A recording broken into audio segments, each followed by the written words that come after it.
When I was in the 6th grade of elementary school, I was about 10 years old. I had this really strange experience. I don't know if this is the right place to share my story. You might not consider it scary. You might consider it a pretty sad story.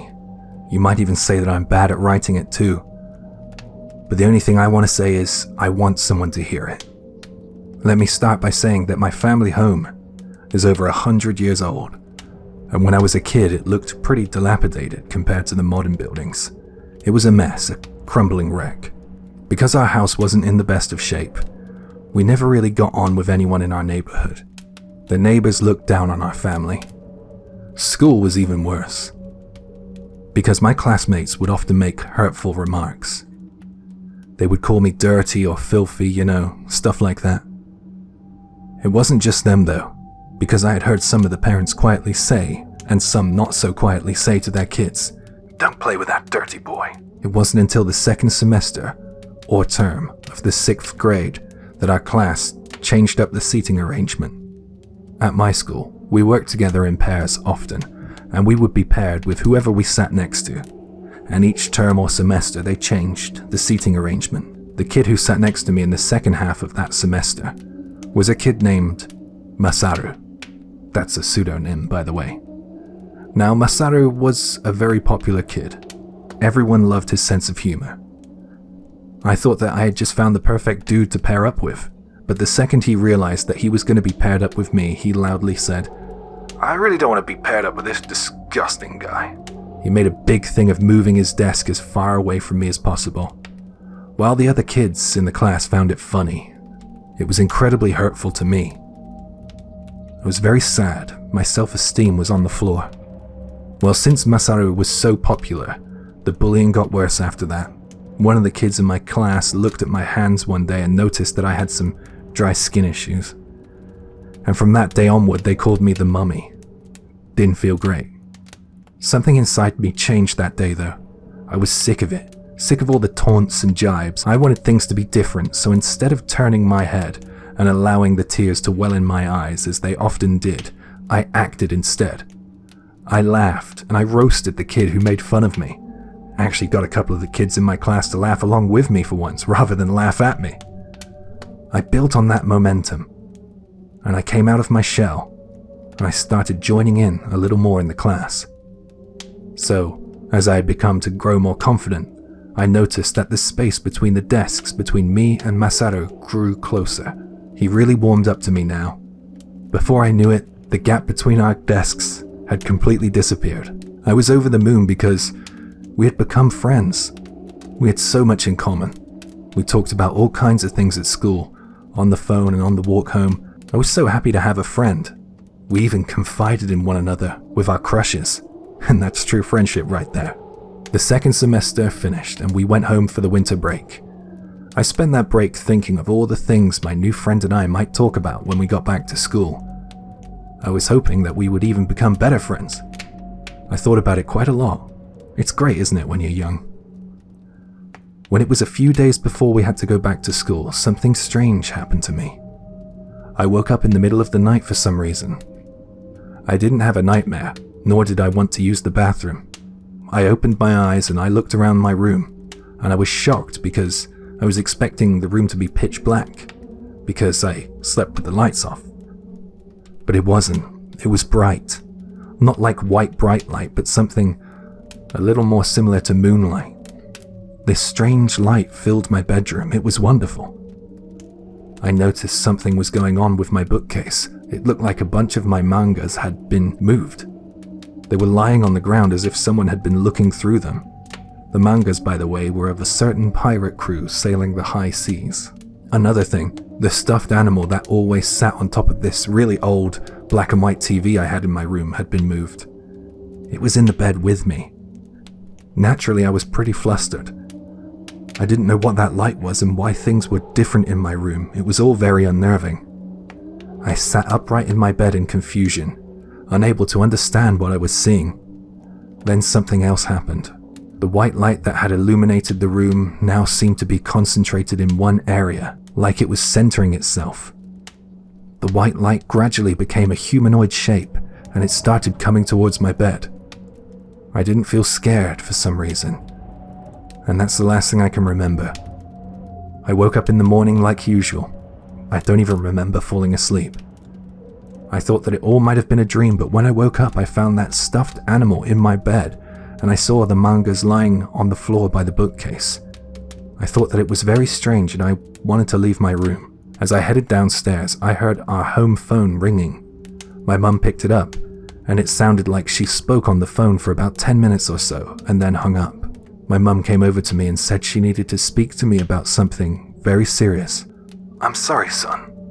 That was Masaru's mother. He unfortunately passed away last night." I lost all the strength I had left in me, and it felt like my head went blank. Before I knew it, I was on the phone to another girl in my class, the one that Masaru confided in me that he liked. Her mother told me that she couldn't come to the phone at the moment. She sounded inconsolable in the background. I remember saying at that point, "Oh, is she okay? He didn't want to go. Tell her that, please. I'm sorry." That will always stick in my head because it's so weird to me. It was like my mouth was moving by itself. Those words were not mine. I honestly couldn't tell you why I called her and why I wanted to say that. Masaru said that he loved her and she loved him. I thought that it was just young love's dream, you know? I don't know, maybe it could have been love. Her mother said to me something like, "Don't worry, I'll let her know," and then ended the call. A few days later, I attended Masaru's funeral. I don't want to talk about this part much, but all I can say is open casket. He looked like he was sleeping. At the end of the ceremony, they played a song, and before the song played, Masaru's mother said, "Please everybody, listen to my son's favorite song." That was the song I told him about. We listened to that one often together. When I heard about his death, I really couldn't process it. I didn't feel like I was able to cry, but as soon as I heard that song, it was like the fact that Masaru wasn't coming back hit me like a truck. I burst into tears. I don't know what happened on that night. I woke up in the middle of the night, but I have a feeling that it was a visit from my friend. I wonder if he came to see me one last time before he had to leave. We liked that manga, and we read it together during recess sometimes at school. So maybe he came over to my place to leave me a sign, or to try and read a couple of extra pages. That would be so like him. This is something I've kept in my heart for a long time. And I didn't really ever make a friend as good as Masaru again, so I haven't found anyone to tell this story to. Sorry. It's you guys who have to hear it. Thanks for reading it, though. Or listening to it. I feel really kind of refreshed now.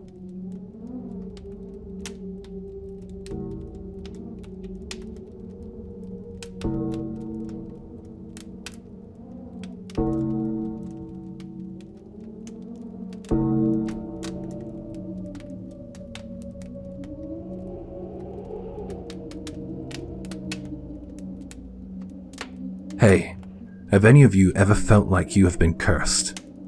Well, this is my experience with a cursed object. My company often moves its employees around. We got transferred to different areas of the country all the time. So this happened in a place called Yamaguchi in Hagi. I landed a nice place, but it was a rental. That wasn't that different to what I was used to with my company though. I didn't mind that, but I didn't love that. I was literally in the middle of nowhere. I don't like to use that term lightly, by the way. It was deep in the mountains. Despite it being remote, for want of a better word, it was a big house, and it came at a good price. A big house, but an old house, and that was fine by me. It looked like it had plenty of character. I should say we every time my company transfers me, because I have to uproot my family and move them with me. It kinda sucks because my daughter made some good friends at school, and to tell her she's gotta leave really pulls on my heartstrings. So we had been living there for about a month, and things were going pretty okay. That was until my daughter found something in the garden. She found some weird-looking box. It didn't make much sense to me, as I'm the type of guy who looks over the place they're going to be living in from top to bottom when they first move in. I know I looked all over the house, and every inch of that garden the first day we got there. I know that there was no box in the garden. I mean, there are mundane objects that we see in day-to-day life that are pretty forgettable though, right? You know, a plant pot, a mailbox, or a book. We as humans aren't supposed to recall everything we see, but I'm telling you right now, if you saw that creepy little box that my daughter had in her hands as she came in from the garden, you'd recognize if you had seen it before. I mean, the thing looked totally unique. I am not one of those people who claim to sense the presence of the paranormal, but I have to say, that box gave me the creeps. It just looked really old, as if it was from a different time period. It was about 2 hands long and 2 hands wide. Sorry, I'm not great with measurements. It was a perfect oblong, and it had a metal clasp that kept it shut. Now this next part is crucial. If I had made the right choice, right then, things might have ended differently. I didn't like the box, so I chose to burn it. But look, hear me out. Like I said, I didn't see it when we did a sweep of the garden when we moved in. It wasn't ours either, so to me it was a piece of trash, and I didn't like the vibe it was giving off, so I tossed it in the campfire. I didn't know at the time what I was doing. I was just glad to be rid of the thing. A couple of days went by and I received some terrible news. One of my co-workers had a car accident. He was in a really bad crash. His car burst into flames. He suffered some horrendous burns. He had to be put into an induced coma. Then, only a few days later, a good friend of mine back home, perhaps even my best friend, had an accident too. He was having a bonfire at home and something terrible happened. His clothes caught fire and he was left with half of his face burned, as well as his right arm. I mean, if he wasn't such a good friend, I probably wouldn't kid about it, but he looked like Two-Face from the Batman series. When I heard the news, I went to visit him. I asked him about the incident, and he said something pretty strange. He told me that about 3 days before it happened, he started to have some real bad dreams. I dreamed that my whole body was engulfed in flames and I was on fire. Those are his words. I won't ever forget them. I have never ever been the type of person to believe in superstitions, but when he said that, something kind of clicked in my head, and I thought to myself, hang on. Maybe. As soon as I got back to my new home, I started looking around the garden and I went directly to my fire pit. And I found that creepy box. And let me tell you something, although the outside of the thing was covered in charred wood, the structural integrity of it wasn't in question. What I mean by that is, the thing was pretty much still intact. I don't know how on earth that could be possible, as I thought I had successfully incinerated it. I reached into the ashes at the bottom of the fire pit to fish it out, and I'm not scared to admit this. I felt a chill tremor through my body. It was like a fear I hadn't felt before, like some kind of ancient fear. I know I sound so dumb when I say that, but that's how I felt. I undid the clasp that held the box shut and I looked inside for the first time. There were 3 dolls inside. They were constructed entirely of straw, and they looked like the kind of dolls used in the Ushinokoku-mairi ritual. Hi, Jay here. Ushinokoku-mairi is one of the most famous and dreaded rituals in Japan. It takes place between 1 a.m. and 3 a.m. in the morning. This time period is known as the Hour of the Ox. This is the period of the darkest night, when the border between the world of the living and the world of the dead is the weakest. During this hour, evil spirits are at their greatest power. In short, the ritual involves hammering nails through a straw doll effigy to a sacred tree, usually at a shrine. The implication here is to curse. Usually the effigy bears the name of the target and is either filled with their hair, blood, fingernails, or a photo. I go into this in more detail in my shrines video, which I will link below. Back to the story. I was so shocked to see these weird straw dolls in that box. There was something weirder though. 2 of the dolls had been burned, to different degrees, but one of them had come out of the fire pit completely unscathed. I picked up one of the dolls, and I dropped it to the floor almost instantly. I had turned it over in my hands, and to my utter surprise and disgust, I had seen my friend's name written on its back.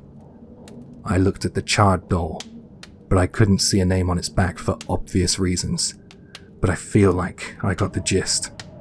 Then I picked up the doll in the middle, and before I turned it over, I knew which name I would read there. My fears were confirmed when I turned the thing over to read my own name on its back. Why was I spared the fire? That was the first strange question that entered my brain. Everything was so weird. The next question that my brain forced me to try to answer was, who the fuck did this and why? My coworker and my childhood friend have no common connections bar me. They've never met. I hadn't lived in Yamaguchi long enough to make any enemies. I hadn't even really made friends with the neighbors. Who could hate me here? Maybe someone following me in the shadows and got to know the people in my life? Seems like a bit of a reach though. Where did that horrible box of dolls come from? Someone knew me. I couldn't live there after all that. I mean, could anyone? I went to a local temple, a Buddhist temple, and I asked them to cleanse me of the thing. Bless my friend and my coworker too, but they refused to touch the dolls. The head priest said to me, I want to offer a service, to commend these dolls to the life beyond this life, but there is something very bad at play here. I don't know how I can help you because to me, you three were not cursed by a person. There is a malevolent spirit that deeply hates you. And I'm sorry, I just can't help you. I left the temple with more questions than answers. I don't know what to do now. I really don't. I guess that's why I'm here. Anyone out there have any great ideas? I don't know what's happening.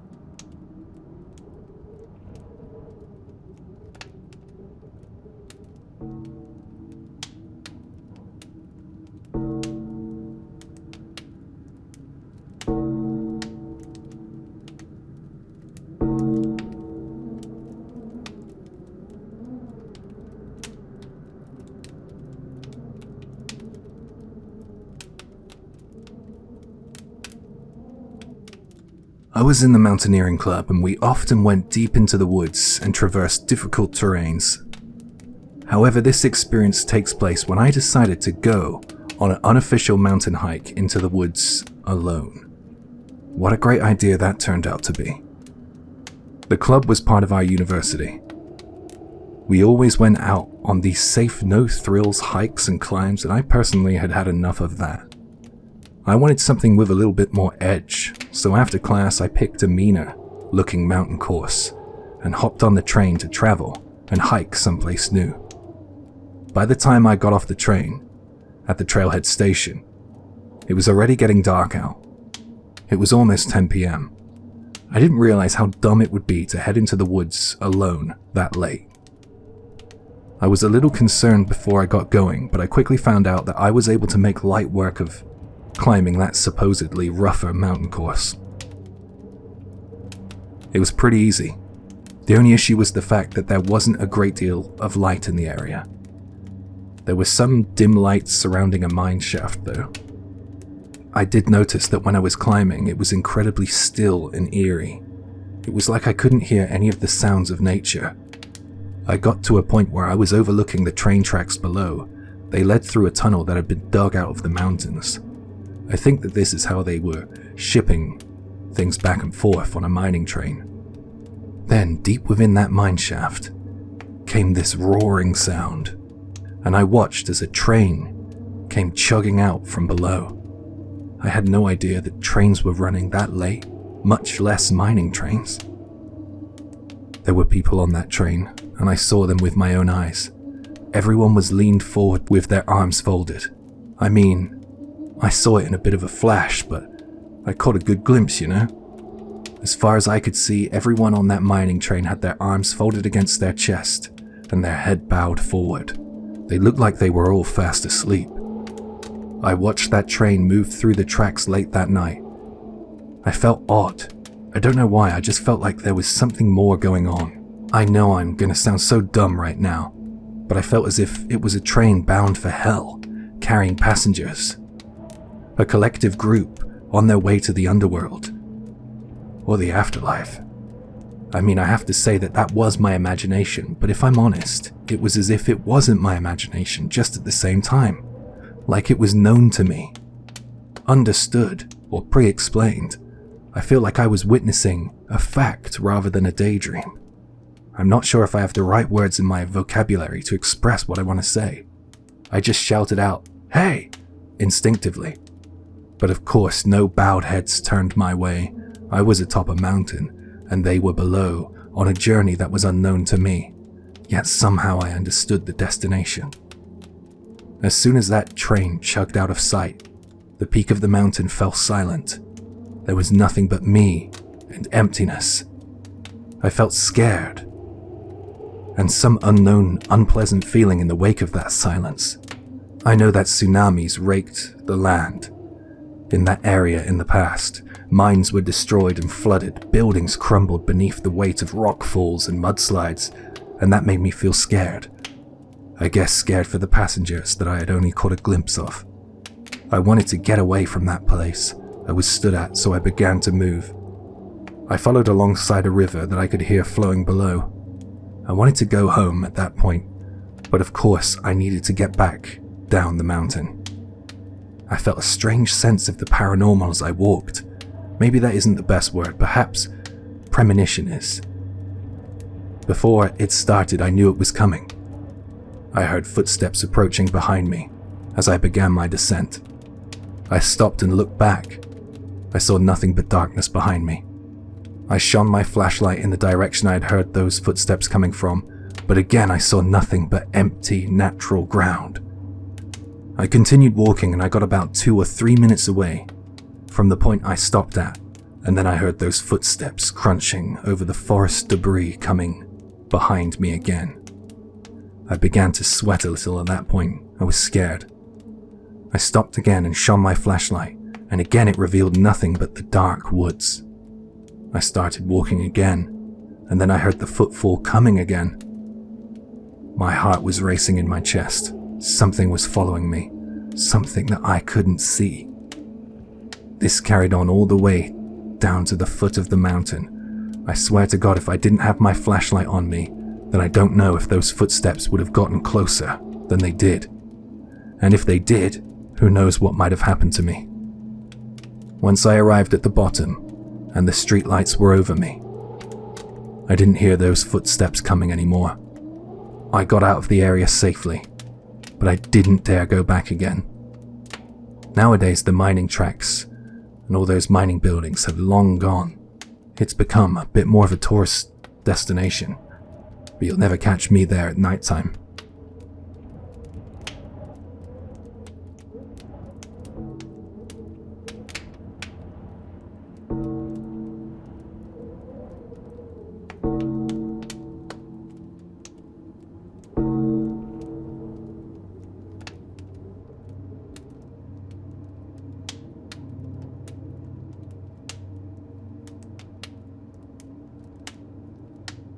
A very long time ago, I went on a business trip to a certain place, Hokuriku region of Japan. I booked a business hotel which appeared to be in a nice enough location. Seemed to be relatively close to my clients too. I took the train and I got off to meet with my clients, and I had a couple of drinks with them. After we met up, I headed back to my hotel. It only took about 20 minutes to get back to the hotel from where I met my clients. I must have been more tired than I had realized, because before I knew it, I was dozing off on the train. I woke up at the wrong time, just at the point where I heard the doors begin to shut at the station my hotel was situated at. I had no choice but to watch as I headed away from my destination. After about 4 or 5 minutes, the train stopped at the next station, and I hurried off onto the platform. My plan was to get on a train, facing back the way I came. As soon as I got off the train, I was struck by how empty the platform was. I was completely alone. I looked all over for a sign of life, but there wasn't one. There was no one around. Towards the end of the platform, there was a wooden building. It looked like a shack to me, but it might just be where the station attendants took their breaks or something, so I headed over to it. I knocked at the door, but no one came to answer. By the way, this happened at night, but it wasn't super late. I think it was about 11 p.m. or so. I mean, I would have expected to see quite a few passengers milling around, but like I said, it was just me there. I remember that the fluorescent lights at the station seemed so dim and ancient. It was like the station had the worst maintenance ever, or had been simply forgotten about. I guessed that I had got off at a local station rather than a limited express one, and that might be why it was so quiet. Maybe the locals knew that there wouldn't be a train coming for a while, and that's why no one was there. Well, that thought made me kinda nervous, to be honest. I didn't want to be stuck at that desolate platform all night. I was in the second largest city in the Hokuriku region. This kind of local deserted station just didn't seem like it belonged here. I walked out in front of the station. I wanted to see if I could see some train times, a timetable or something. It was pitch black outside the front of the station.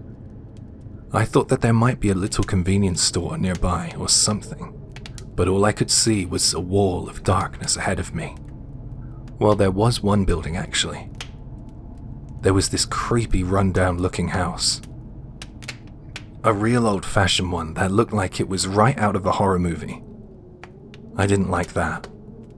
I managed to find a dusty train schedule, and it looked like the next train wouldn't be along for another hour.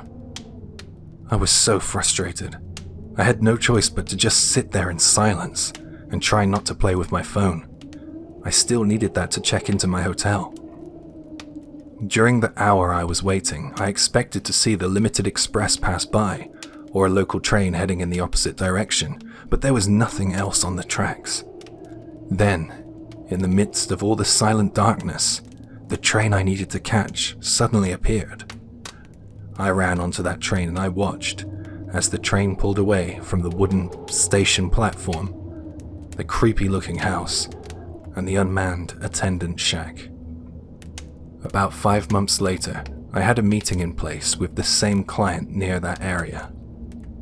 I decided to use the opportunity to see if I could find that weird station I was stuck at again. I made sure I went in the day because something about it at night just didn't feel right. The station looked the same, but instead of the platform being constructed of wood, it was now steel and stone. There was one station employee this time, and there, instead of that weird house, I saw a convenience store in its place. I couldn't believe how much it had changed in just 5 or 6 months. I looked around, and to me the station and the convenience store didn't look all that new. They looked as if they had been there for a long time. To this day, I sometimes wonder if I had been subjected to some sort of glitch in the Matrix.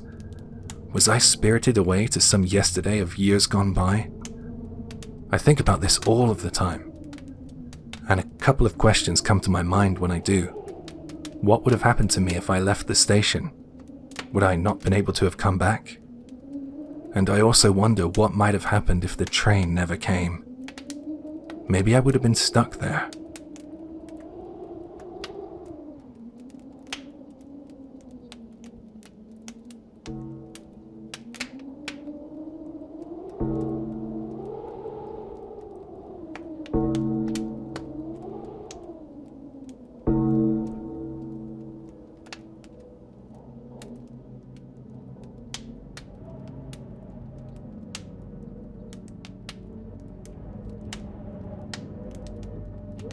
I've only ever seen a UFO once. It happened when I was driving home one night after work. It was the strangest thing I had ever seen. As I was driving, I saw this strange flying object fly over my car.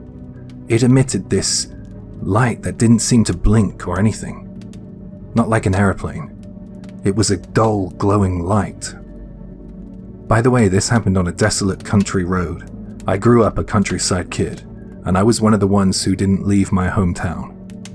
I kept driving.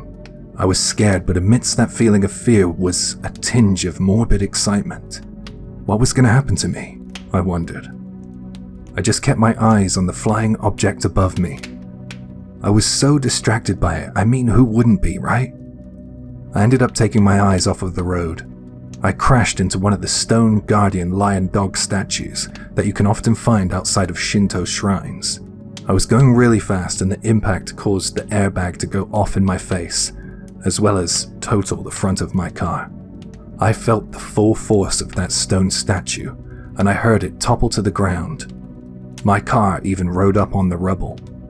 I saw my blood dripping onto the airbag. I was in a real bad way. I felt the adrenaline give way to the intense pain of injury. Then suddenly, a bright and much more intense light illuminated the area, right before my eyes. It was pretty much pitch black out before that, as it was a winter night. That light was impossibly bright. That is pretty much the last thing I can remember. I think that I must have blacked out or something. When I came to, or woke up, I found myself on an operating table. There were figures stood all around me, wearing white clothes. Everything was pure white and featureless. I heard voices speaking in languages I didn't recognize nor understood. I could vaguely make out these people, but I couldn't see a great deal because of how blindingly white and bright it was. One of the figures approached, and I realized that it wasn't a human being. It was a gray. You know those aliens from the movies with a big head and those jet black eyes, the long fingernails and the ash-colored skin? Seeing what I believed to be a living, breathing alien right before me caused my brain to kind of cut out.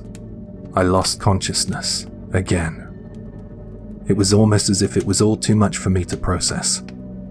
The next thing I knew, I was in my garage. I woke up in the driver's seat of my car with the garage door shut behind me. I groggily got out of my car and onto my feet.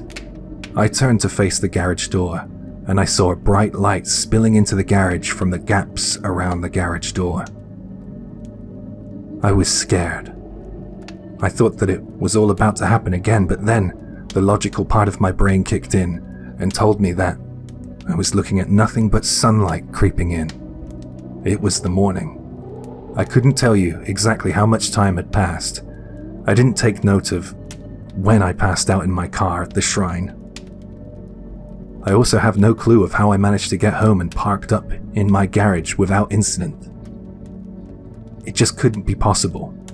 Why wouldn't I be able to remember any of that? I felt a slight pain in my stomach. I quickly pulled up my shirt, expecting to see surgical scars or something, but there was nothing there. No marks or fresh wounds. Perhaps I had just dreamed the whole thing. I'm not sure though. Dreaming about being aboard some kind of UFO or alien ship is one thing. I can believe that because the mind is a wonderfully creative organ.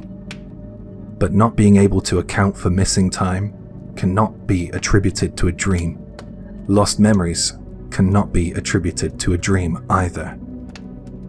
Due to these discrepancies, I found it very hard to believe that I had just had some kind of nightmare, which unfortunately makes me say that I cannot 100% tell you that I wasn't on some kind of operating table that night. What I can say is that I personally began to believe in extraterrestrial life from that day forward. I believe now that aliens do exist. I went back to the shrine to see where it all took place. I was planning on telling the priest that I would pay for the damages to the guardian stone dog that I hit with my car. I was shocked when I got there. There was no damage to the guardian statue at all. I knew that I had toppled that statue over when I hit it with my car, and there it was, stood up, like it always had been. I was also unhurt. There wasn't a mark on me. I felt for sure that I would have had to have been admitted into the hospital for at least a couple of days after a crash like that. And now we arrive at my very strange theory. I think that those beings that I encountered that night patched me up. I know it wasn't a dream because I felt pain. And I think those greys might have just saved my life. I know it's wild, but I don't care what people think.